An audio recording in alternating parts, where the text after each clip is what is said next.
नमस्कार। आज के इस एक्सप्लेनर में हम एक बेहद दुखद और संवेदनशील मामले पर बात करने वाले हैं।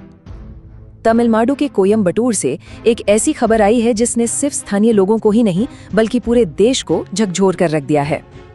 आज हम उपलब्ध रिपोर्ट्स और उसके बाद जो पब्लिक का रिएक्शन आया उसके हर पहलू को समझने की कोशिश करेंगे। तो चलिए बिना वक्त गंवाए सीधे तथ्यों पर आते हैं। अब देखिए, जब भी समाज में कोई बहुत बड़ा अपराध होता है तो गुस्सा भड़कना बहुत स्वाभाविक है ना। कोयम्बटूर में भी बिल्कुल ऐसा ही हुआ।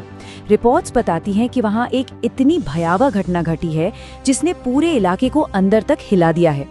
इस तरह के अपराध सिर्फ उन लोगों को ही प्रभावित नहीं करते जिनके साथ ये घटित होते हैं, बल्कि ये पूरे समुदाय की सुरक्षा के भरोसे को तोड़ देते हैं। इसी वजह से लोग सड़कों पर और सोशल मीडिया पर अपनी आवाज उठाने को मजबूर हो गए। अगर हम शुरुआती रिपोर्ट्स के तथ्यों को देखें तो जो बातें सामने आई हैं वो वाकई दिल दहला देने वाली हैं। बताया जा रहा है कि इस घटना की शिकार एक महज 10 साल की मासूम बच्ची थी। खबरों के मुताबिक बच्ची के साथ यौन हमला हुआ और सबसे दुखद बात, उसकी हत्या की पुष्टि भी हो गई। जाहिर है इन बातों को सुनकर किसी का भी खून खौल उठेगा।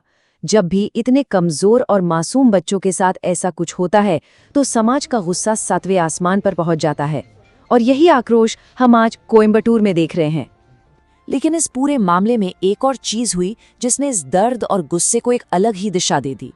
एक तरफ तो इतना संगीन अपराध हुआ जिससे पूरा समाज गहरे सदमे में था, और दूसरी तरफ एक ऐसा वीडियो वायरल हो गया जिसने सीधे तौर पर अधिकारियों के रवैये पर ही सवाल खड़े कर दिए।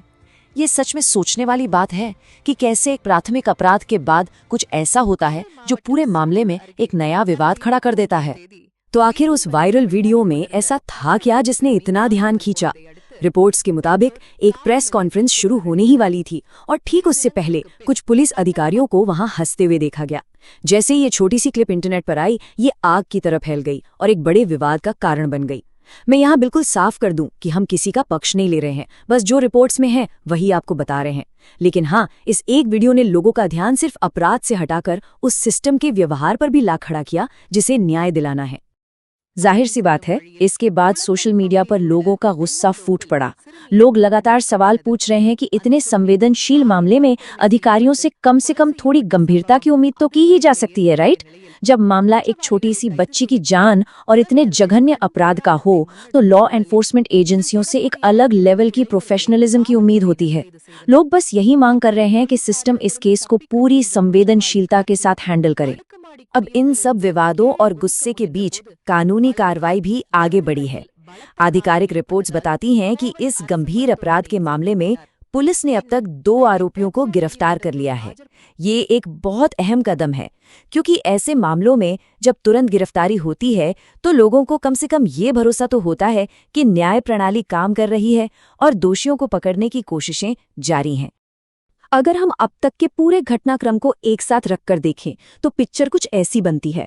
पहला, वो भयानक अपराध जिसने सबको झकझोर दिया। दूसरा, पुलिस की शुरुआती कार्रवाई जिसमें 2 गिरफ्तारियां हुई। और तीसरा, पुलिस की जांच जो अभी भी लगातार जारी है। इसका मतलब है कि भले ही वीडियो को लेकर विवाद चल रहा हो, लेकिन ऑफिशियल इन्वेस्टिगेशन रुकी नहीं है।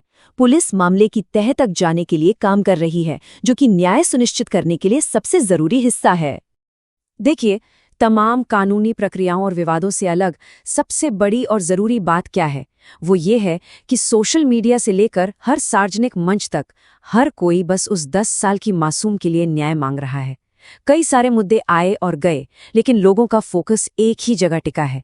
ये दिखाता है कि जब बात इंसाफ की आती है तो पूरा समाज कैसे एकजुट हो जाता है।